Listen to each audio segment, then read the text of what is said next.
So it's been a long time. Well, not too long of a time, but since I've been doing any kind of training, walking around the neighborhood with my bug out bag.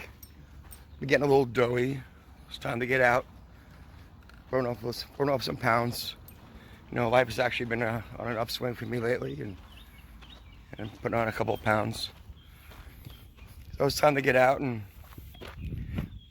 with the backpack, the gear bag, or bug out bag, whatever you want to call it. Take a walk. Do that a couple of times a week. Get back to where I need to be. God forbid I have to bug out and go on a long trek. I think we all should do it. So I'm going around the lake. When it comes down to this kind of training, or just for getting out of the house, with your bag on, you want to pick the best bag, most comfortable bag as possible. I carry the Gear Falcon. I have many bug out bags. They're all full of gear. The Gear Falcon is probably my most comfortable one, most expensive one, but it's most comfortable. It's about 40 pounds. I can carry it about 2 miles without. Well, I don't have to stop after 2 miles, but I like to take a break. But it's important that when you're walking around, people in the neighborhood do like to ask a lot of questions. Not everybody. Fortunately, most of the reception has been pretty good. I bump into a lot of people in the 50 range and older. Those people are usually more politically mature. Even if they don't agree with you politically, they agree to leave you alone. They agree to disagree. A lot of that is because they all have family that's been in the military, or they've been in the military. Excuse me. It's allergies that get to me. The younger kids, they don't bother me either. Sometimes I kind of wish they would, because I like to punch them in the mouth. But no, seriously, nobody really bothers you. I'm going as a gray man, usually. Just pants and a shirt, regular pants and shirt and hiking boots. My bag, of course, is tactical. But if you're not wearing camouflage and any kind of militia uniform, you kind of blend in. Nobody really bothers you. But I always watch over my back, and I got my dog here. She's a real good dog. Had her for 9 years. She's washed my back for the entire time. She's quiet. She don't give any shit, and she certainly doesn't take any either. Best kind of dog to have. I have another dog, Sanders' dog. It's a boxer. She's more of a watchdog. Ginger's more of a guard dog. Watchdogs are very friendly, but they're not trusting. And they bark a lot. Ginger's quiet. She really doesn't bother other dogs until they come up. And she promptly tells them to get away. So she's a good form of protection. Or any dog like her would be a good form of protection. And we got into real quick. We were on the beach one time. I was walking around the beach, and there was some guy and his girlfriend. He was half my age and twice my strength. He's a bombshell girlfriend, and 4 dogs, 3 pit bulls and a pit bull mix. Ginger was on a leash. They were running loose. And got kind of a little mouthy with me. I guess he thought I was walking too close to him. So I guess the dogs felt that they needed to attack, and Ginger was on a leash, and Ginger had to fight off these dogs. And the other one she fought off the 3 pit bulls. I'm trying to remember correctly. She fought off 3 pit bulls, and the mix just kind of said, just kind of took off. So we're just me and Ginger and his big Bruin. And he made a smart decision, because he wasn't going to be able to handle me and Ginger, especially after Ginger just put down 3 of his pits. But that's the kind of dog you want, Not that she's, super badass. I mean, she is, but you got 3 dogs trying to fight, and 1 dog trying to save its master. Who's got the advantage? the one saving its master. And she's just like that.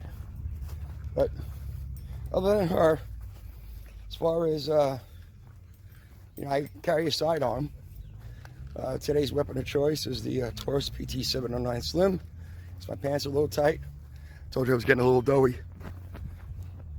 And I usually keep my belt.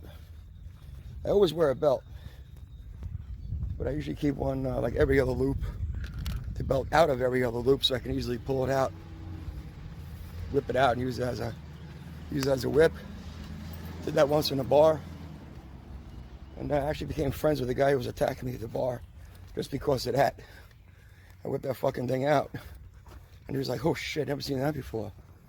I was like, well, sit down, let's talk. And we became friends after that. We were just drunk.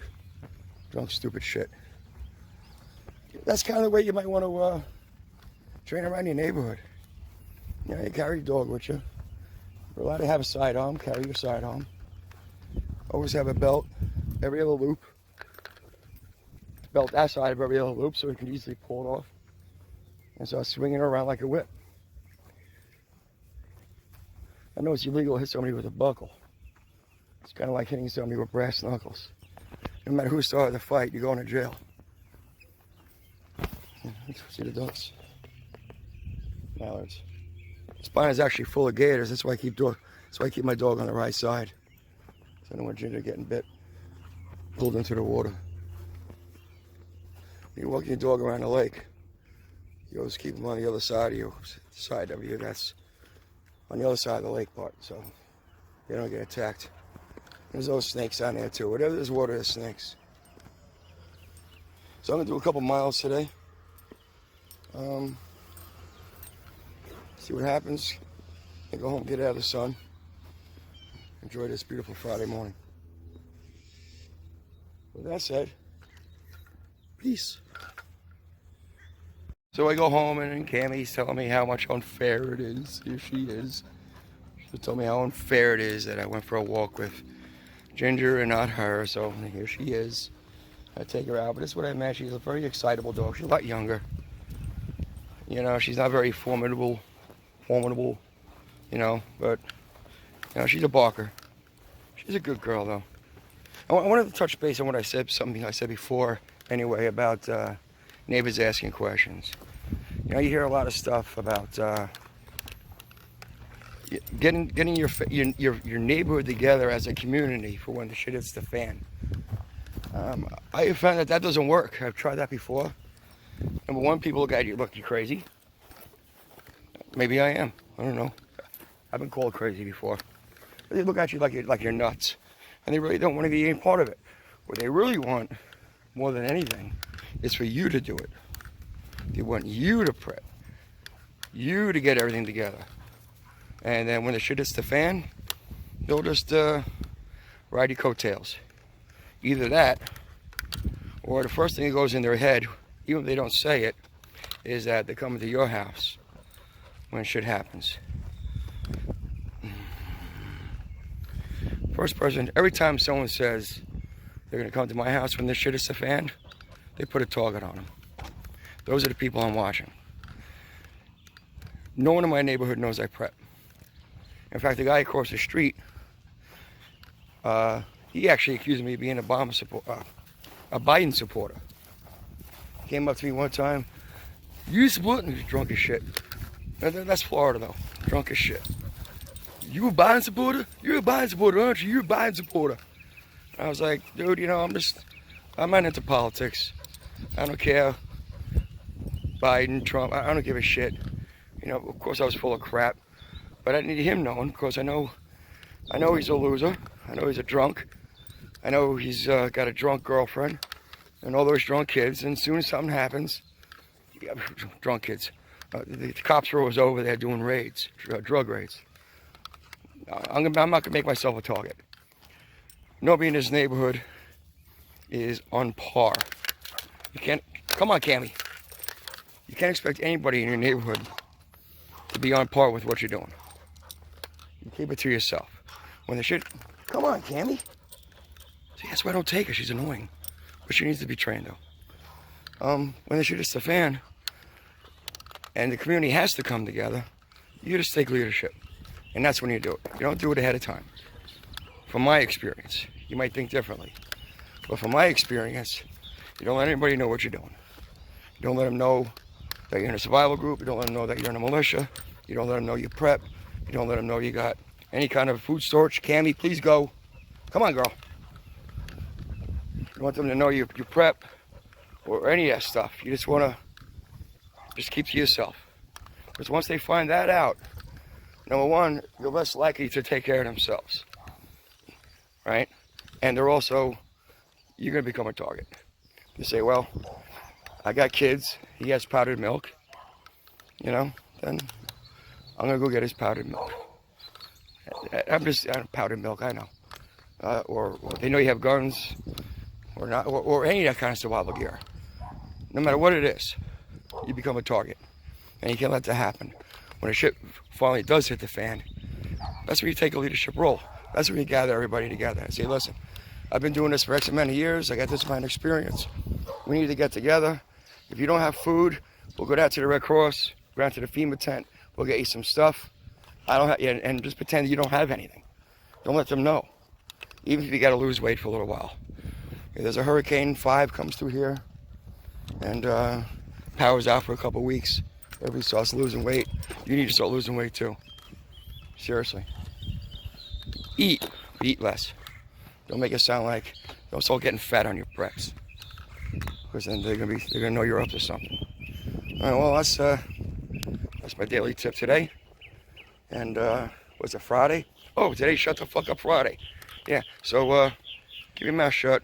Don't tell anybody what you do, especially your neighbors. And that's, oh God, it's hot. Sweating like a pig. That's my tip for today.